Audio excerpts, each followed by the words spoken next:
గువాహటి టెస్టులో team India 140 పరుగులకు all out అయ్యింది. దక్షిణాఫ్రికా 408 పరుగుల తేడాతో విజయం సాధించింది. సైమన్ హార్మన్ 6 వికెట్లు ప్రదర్శనలు చేశారు. టీమిండియా బ్యాటర్లలో రవీంద్ర జడేజా 54 పరుగులతో టాప్ స్కోరర్గా నిలిచారు. మిగతా బ్యాటర్లంతా చేతులెత్తేశారు. దీంతో సిరీస్ 2-0తో టీమిండియా కోల్పోయింది. దక్షిణాఫ్రికా చేతిలో వైట్ వాష్కు గురైంది. దాదాపు 25 సంవత్సరాల తర్వాత తొలిసారిగా సఫారీల జట్టు భారత్పై టెస్టు సిరీస్ నెగ్గి చరిత్ర సృష్టించింది. టెస్టులో ఇదే టీమిండియా అతిపెద్ద పరాజయం.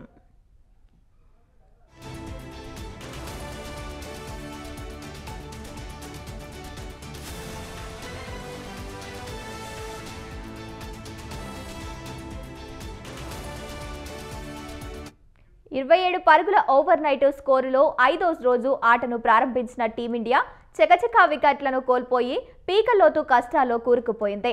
ఒకానొక దశలో 58 పరుగులకే 5 వికెట్లు కోల్పోయి కుప్పకూలేలా కనిపించిన భారత జట్టు రవీంద్ర జడేజా పోరాటంతో ఈ మాత్రమైనా స్కోరు చేయగలిగింది. సాయి సుదర్శన్ 14 పరుగులకు 139 బంతుల పాటు క్రీజులో పాతుకుపోయినా ప్రయోజనం లేకపోయింది. యశస్వి జైస్వాల్ 13 పరుగులు, కేఎల్ రాహుల్ 6 పరుగులు, ధ్రువ్ జురేల్ 2, రిషబ్ పంత్ 13, వాషింగ్టన్ సుందర్ 16, నితీష్ కుమార్ రెడ్డి రెండేసి ఇలా బ్యాటర్లందరూ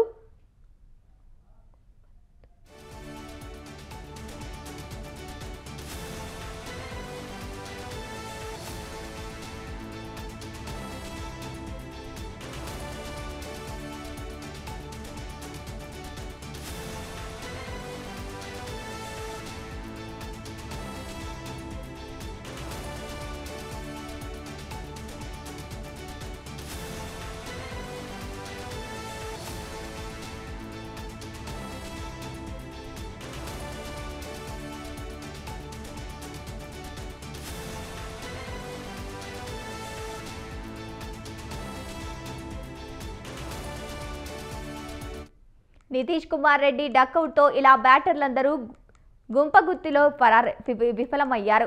దక్షిణాఫ్రికా బౌలర్లలో సైమన్ హార్మన్ అద్భుత ప్రదర్శన చేశాడు. కేవలం 37 పరుగులిచ్చి 6 వికెట్లు తన ఖాతాలో వేసుకున్నాడు. కేశవ్ మహారాజ్ 2, ముత్తుస్వామి, మార్కో యాన్సేస్ తొలో వికెట్ తీసుకున్నారు. ఇప్పటికే కోల్కతా టెస్టులో గెలిచిన దక్షిణాఫ్రికా గువాహటిలోని విజయకేతనం ఎగురవేసి సిరీస్ను కైవసం చేసుకుంది.